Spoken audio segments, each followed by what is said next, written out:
ក្នុងឆ្នាំ2025តើសមិទ្ធផលអ្វីខ្លះដែលក្រសួងសាធារណការនឹងដឹកជញ្ជូនសម្រេចបាន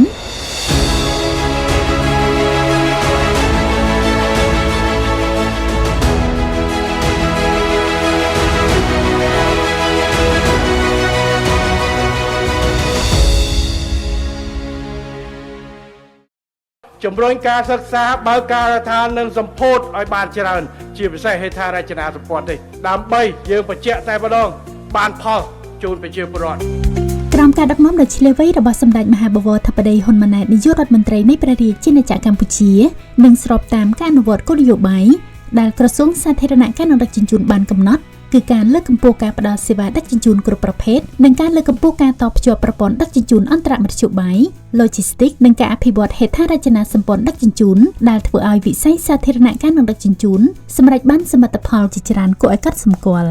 តួយ៉ាងគម្រោងមួយចំនួនត្រូវបានបញ្ចប់ជាស្ថាពរនិងបើកឲ្យប្រើប្រាស់ជាផ្លូវការដូចជាសមិទ្ធផលសម្រេចបានសំខាន់សម្ពោធបើកឲ្យប្រើប្រាស់ជាផ្លូវការរួមមានគម្រោងធ្វើឲ្យប្រសើរឡើងវិញផ្លូវជាតិលេខ 71Cគម្រោងធ្វើឲ្យប្រសើរឡើងវិញផ្លូវជាតិលេខ 31 ផ្លូវជាតិលេខ 33 និងផ្លូវជាតិលេខ 41 កំពង់ផែទេសចរណ៍អន្តរជាតិកំពតមណ្ឌលផ្ដល់សេវាសាធារណៈនៅផ្សារទំនើបអូឡ Olympia Mall និងការប្រកាសដំណើរការប្រព័ន្ធចូលលេខបញ្ជីពិសេសផ្ទាល់ខ្លួនសម្រាប់ទូរចក្រយានយន្តត្រីចក្រយានយន្តនិងម៉ូតូកង់4សមិទ្ធផលអនុគម្រោងសាងសង់ប្រព័ន្ធលូនិងស្ថានីយប្រព្រឹត្តកម្មទឹកកខ្វក់ខេត្តកំពង់ឆ្នាំងប្រព័ន្ធស្វ័យប្រវត្តិកម្មនៃការដាក់ពាក្យស្នើសុំលិខិតអនុញ្ញាតធ្វើអាជីវកម្មដឹកជញ្ជូនក្នុងប្រទេសនិងឆ្លងដែនតាមផ្លូវគោកក្រសួងបានរៀបចំសេចក្តីព្រាងច្បាប់គោលនយោបាយនិងលិខិតបទដ្ឋានគតិយុត្តពាក់ព័ន្ធនានាដែលក្នុងនោះបានប្រកាសឲ្យប្រើប្រាស់អនុក្រឹត្យស្តីពីការគ្រប់គ្រងផ្លូវឆ្លងកាត់ផ្លូវដែកនិងដីចំណីផ្លូវដែករួមជាមួយប្រកាសផ្សេងទៀតផងដែរបានចុះអនុសារណៈនៃការយោគយល់រួមមានស្តីពីកិច្ចសហប្រតិបត្តិការលើវិស័យហេដ្ឋារចនាសម្ព័ន្ធដឹកជញ្ជូននិង Logistics រវាងក្រសួងសាធារណការនិងដឹកជញ្ជូននិងការិយាល័យអង្គការសហប្រជាជាតិសម្រាប់សេវាកម្មគម្រោង UNOPS រវាងមន្ទីរពិសោធន៍ជាតិសំណង់នៃក្រសួងរៀបចំដែនដីនគររូបនីយកម្មនិងសំណង់និងមន្ទីរពិសោធន៍សំណង់និងសាធារណការនៃក្រសួងសាធារណការនិងដឹកជញ្ជូនរវាងក្រសួងសាធារណការនិងដឹកជញ្ជូននិងក្រសួងដឹកជញ្ជូននិងហេដ្ឋារចនាសម្ព័ន្ធនៃសាធារណរដ្ឋទូគីស្តីពីកិច្ចសហប្រតិបត្តិការក្នុងការប្រើប្រាស់របៀងដឹកជញ្ជូនអន្តរជាតិគម្រោងកំពុងអនុវត្តក្រៅពីសមិទ្ធផលដែលលេចរូបរាងជាផ្លែផ្កានេះក្រសួងបាននឹងកំពុងអនុវត្តគម្រោងសំខាន់ក្នុងនោះបានការដ្ឋានសាងសង់រួមមានគម្រោងអភិវឌ្ឍប្រព័ន្ធចម្រោះទឹកកខ្វក់ក្រុងតាខ្មៅកំពង់ផែទេសចរណ៍កំពង់ចាមបច្ចុប្បន្នក្រសួងបាននឹងកំពុងធ្វើការគ្រប់គ្រងស្ថាបនាជួសជុលនិងថែទាំផ្លូវជាតិនិងផ្លូវខេត្តចំនួន884ខ្សែប្រវែង 2733.91 គីឡូម៉ែត្រនិងស្ពានតូចធំចំនួន 2621 ស្ពានក្នុងនោះរួមមានផ្លូវជាតិកម្រិត1មាន9ខ្សែបានក្រាលកៅស៊ូនិងបេតុងស្មើនឹង 100% នៃផ្លូវសរុបផ្លូវជាតិកម្រិត2មាន80ខ្សែបានក្រាលកៅស៊ូនិងបេតុងស្មើនឹង 80.49% និងផ្លូវខេត្តមានចំនួន795ខ្សែបានក្រាលកៅស៊ូនិងបេតុងស្មើនឹង 45.4%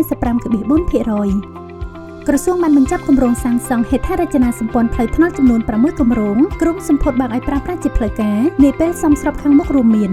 ផ្លូវជាតិលេខ10ផ្លូវជាតិលេខ23ផ្លូវជាតិលេខ48ផ្លូវជាតិលេខ73ផ្លូវខេត្តលេខ377និង 377A ក្រសួងក៏បាននឹងកំពុងស្ថាបនាផ្លូវស្ពានធំនិងកំពង់ផែដែលបានប្រើប្រាស់ថវិកាហិរញ្ញប្បទានរបស់ដៃគូអភិវឌ្ឍន៍សរុបចំនួន9រួមមានផ្លូវលបឿនលឿនភ្នំពេញក្រុងបាវិតផ្លូវជាតិលេខ4ផ្លូវជាតិលេខ5ផ្លូវជាតិលេខ7ផ្លូវខេត្តលេខ312ស្ពានមេគង្គក្រចេះស្ពានឆ្លងកាត់ទន្លេមេគង្គដីឥដ្ឋថ្មកស្ពានឆ្លងកាត់ទន្លេបាសាក់ចាក់អង្រែក្រោមព្រែកប្រាគម្រោងអភិវឌ្ឍផែកុងតឺន័រទឹកជ្រៅថ្មីជំហាន1នៅកំពង់ផែស្វយ័តក្រុងព្រះសីហនុផងដែរសមិទ្ធផលការងារហេដ្ឋារចនាសម្ព័ន្ធក្រោមដីដោយឡែកសម្រាប់ហេដ្ឋារចនាសម្ព័ន្ធក្រោមដីដោយប្រើប្រាស់ថវិកាជាតិក្រសួងបាននឹងកំពុងអនុវត្តការសាងសង់ហេដ្ឋារចនាសម្ព័ន្ធប្រព័ន្ធទឹកកខ្វក់មានប្រវែងសរុប 28,336 ម៉ែត្ររួមមាន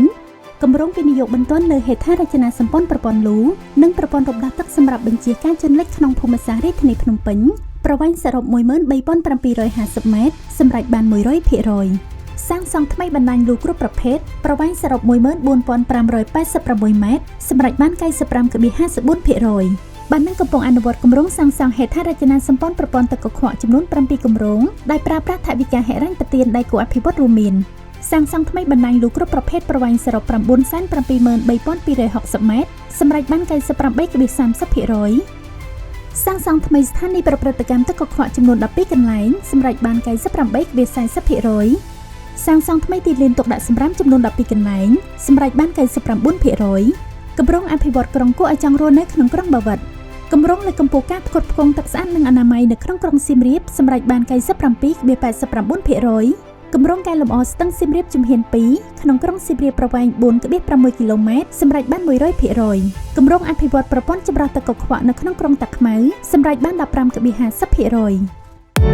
សេវាពិសោធន៍សំណង់សាធារណការនិងអាជ្ញាប័ណ្ណផ្លូវថ្នល់ផ្ដល់សេវាពិសោធន៍សំណង់សាធារណការជូនអង្គភាពរដ្ឋនិងក្រុមហ៊ុនឯកជនចំនួន 1453 ករណីចុះបញ្ជីផ្ដល់អាជ្ញាប័ណ្ណផ្លូវថ្នល់ចំនួន 22 អង្គភាពបន្តសុពលភាពអាជ្ញាប័ណ្ណផ្លូវថ្នល់ចំនួន 2 អង្គភាពដំឡើងកម្រិតអាជ្ញាប័ណ្ណផ្លូវថ្នល់ចំនួន 1 អង្គភាពសមិទ្ធផលការងារដឹកជញ្ជូនផ្លូវគោកបានចុះបញ្ជីយានយន្តសរុបចំនួន 522,400 គ្រឿងយានយន្តដើរដោយថាមពលអគ្គិសនី EV ចំនួន 7,971 គ្រឿងចុះបញ្ជីលេខពិសេសនិងពិសេសផ្ទាល់ខ្លួនចំនួន 56,300 គ្រឿងត្រួតពិនិត្យលក្ខណៈបច្ចេកទេសយានយន្តចំនួន 4,64,400 គ្រឿងត្រួតពិនិត្យយានយន្តដឹកជញ្ជូនលើទម្ងន់កម្រិតកំណត់ចំនួន 3,90,000 គ្រឿងក្នុងនោះយានយន្តដែលត្រូវបានពិន័យមានចំនួន 1,290 គ្រឿងត្រួតពិនិត្យយានយន្តកែច្នៃខុសលក្ខណៈបច្ចេកទេសមានចំនួន 41,600 គ្រឿងក្នុងនោះយានយន្តខុសលក្ខណៈបច្ចេកទេសមានចំនួន 8,491 គ្រឿងចេញបានបើកបរយានយន្តបានចំនួន 125,700 បានចេញបានអនុញ្ញាតឲ្យរថយន្តធ្វើអាជីវកម្មដឹកជញ្ជូនទំនិញក្នុងប្រទេសចំនួន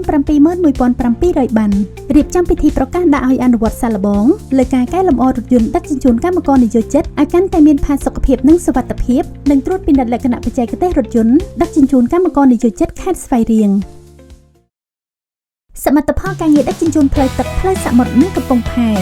សម្រាប់បានសមិទ្ធផលទំនិញឆ្លងកាត់កំពង់ផែស្វយ័តក្រុងព្រះសីហនុ 12,320,000 តោនកំពង់ផែស្វយ័តភ្នំពេញមានចំនួន 5,600,000 តោន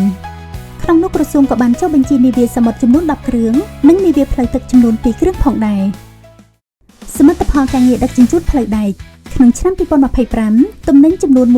1,740,000 តោននិងអ្នកដំណើរចំនួន 14,200 នាក់ត្រូវបានដឹកជញ្ជូនតាមផ្លូវដែកលើពីនោះក៏បានបញ្ចប់ការអនុវត្តគម្រោងដំឡើងផ្លាកសញ្ញាចរាចរណ៍នៅត្រង់ចំណុចឆ្លងកាត់ផ្លូវដែកទាំងពីរខ្សែចំនួន 978 កន្លែងផងដែរ